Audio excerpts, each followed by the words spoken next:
geliyoruz.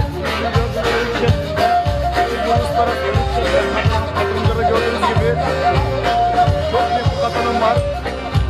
Canlar Yavuz konserinde herkes şu an 7'ye gitmiş, herkes oynuyor. Herkesi tebrik ederiz. Biz de Aksakiller olarak geldik, katılıyoruz. Tebrik ederiz.